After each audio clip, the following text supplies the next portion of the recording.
لقب پانے والا، مراد غریبوں کی برلانے والا، مصیبت میں غیروں کے کام آنے والا۔ بادشاہوں کے نام۔ حدیبیہ میں جب صلح نامہ لکھا جا رہا تھا تو قریش کے سفیر سہیل اس بات پر بگڑ گئے تھے کہ معاہدے میں رسول اللہ نہیں لکھا جائے گا، چنانچہ یہ لفظ لکھ کر مٹا دیا گیا، مگر اب حق مظلومیت کے دور سے گزر چکا تھا، اس کے غلبے اور دنیا پر چھا جانے کا زمانہ آ گیا تھا، سچائی کے ابلتے ہوئے چشمے اب کسی کے روکے رک نہیں سکتے۔ وہ دیکھیے، عمر بن امیہ الزمری سوار رفتار ناقہ پر کسی دور دراز سفر کے لیے تشریف لے جا رہے ہیں، پانی کی چھاگل ساتھ ہے، ستو اور کھجور کی تھیلیاں بھی لٹک رہی ہیں، اور ان کے ساتھ ایک تحریر بھی ہے۔ تحریر؟ جی ہاں، رسول اللہ کا فرمان، حبش کے بادشاہ السہم کے نام، نجاشی کے لقب سے مشہور ہے یہ فرمانروا۔ اس فرمان میں حبش کے فرمانروا کو اسلام لانے کی دعوت دی گئی ہے۔ یہ لو، رسول اللہ کے قاصد حبش پہنچ بھی گئے، بیچارے بہت تھکے ہوئے ہیں، سفر بھی تو کئی مہینے کا تھا۔ بادشاہ نے مکتوب نبوی کو پڑھا، چوما، آنکھوں سے لگایا اور مسلمان ہو گیا۔ اس نیک سیرت انسان نے دلیلیں نہیں مانگی، معجزے طلب نہیں کیے، رسول اللہ کا نام گرامی پڑھتے ہی خدا کی وحدانیت اور محمد ابن عبداللہ کی رسالت کا اقرار کر لیا صلی اللہ علیہ وسلم۔ صلیبیں خوف کے مارے گری جا رہی تھیں اور گرجاؤں کے در و دیوار سے بے کسی برس رہی تھی۔ حق آ چکا تھا، باطل کو مٹ جانا ہی چاہیے تھا۔ یہ کون بزرگ ہیں؟ خوش منظر، دیدہ زیب، احساس ذمہ داری تیوروں سے نمایاں ہے۔ یہ علا بن الحضرمی ہیں، منظر شاہ بحرین کے پاس اسلام کی دعوت لے کر جا رہے ہیں۔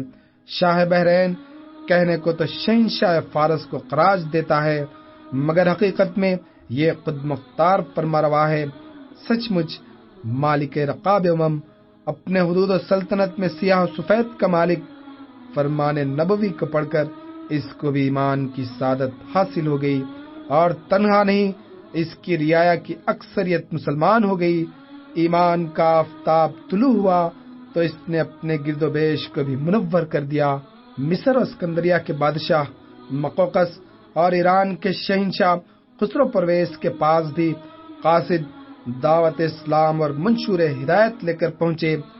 خسرو نام مبارک کو پڑھ کر آگ بگولا ہو گیا، حضور کے فرمان کو بھرے دربار میں چاک کر دیا اور شان رسالت میں گستاخانہ کلمات کہے۔ قاصد ایران سے واپس ہوا اور حضور سے تمام واقعہ عرض کیا۔ حضور نے اس پر فرمایا، اس نے خود اپنی قوم کا منشور سلطنت پارا پارا کر دیا۔ یہ کوئی قصہ کہانی ہے کہ بات آئی گئی ہو گئی، لفظوں کا حقیقت سے کوئی ربط ہی نہ ہو۔ یہ محمد رسول اللہ کے الفاظ تھے۔ کچھ دنوں کے بعد اس گستاخ اور زبان دراز خسرو کو خود اس کے بیٹے نے موت کے گھاٹ اتار دیا، اور حضرت عمر فاروق کے عہد خلافت میں کسرا کی حکومت کے ٹکڑے اڑ گئے۔ خسرو پرویز کو شاہ حبش کی قسمت نہ مل سکی، گمراہی اور تباہی اس کی تقدیر میں لکھی تھی۔ کفر کی جہالت قبول حق کی راہ میں مزاحم ہوئی، یہاں تک کہ خسرو کی زندگی کا طلسم ہی ٹوٹ گیا۔ بارگاہ نبوت سے فرمان صادر ہو رہے تھے، قاصد درباروں میں پہنچ کر فرمان پیش کرتے۔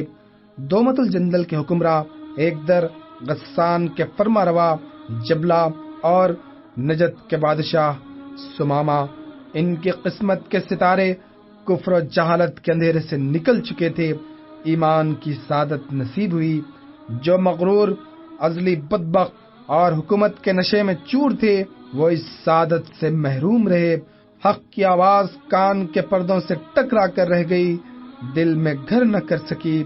نفس نے بڑھاوے دیے کہ دیکھنا، اپنے آبائی مذہب سے کہیں منحرف نہ ہو جانا، تمہارے باپ دادا کی روحیں کیا کہیں گی، اور شیطان نے بہکایا کہ تم خود لاکھوں انسانوں کی تقدیر کے مالک ہو، تمہاری زبان قانون ہے، تمہیں کس کے مشورے اور دعوت کی کیا ضرورت؟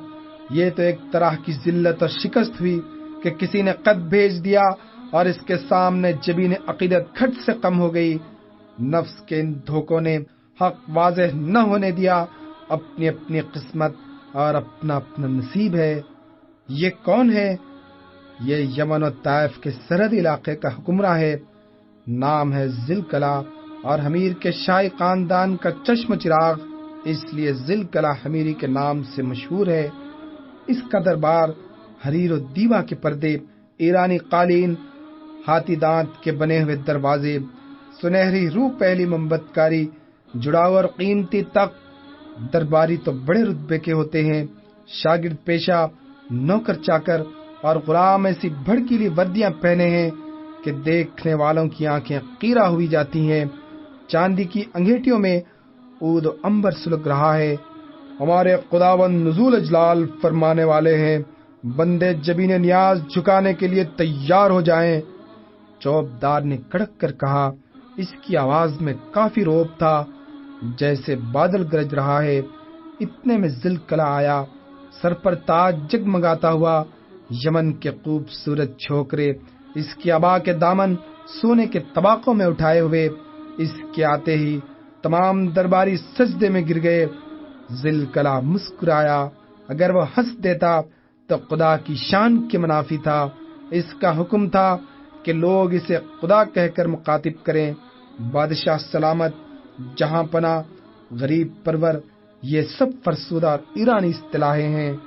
طائف و یمن کے اسی خداوند کے پاس رسول اللہ کا فرمان پہنچا، اور خدا کی شان کے نام مبارک پڑھتے ہی سچائی کھل کر سامنے آ گئی۔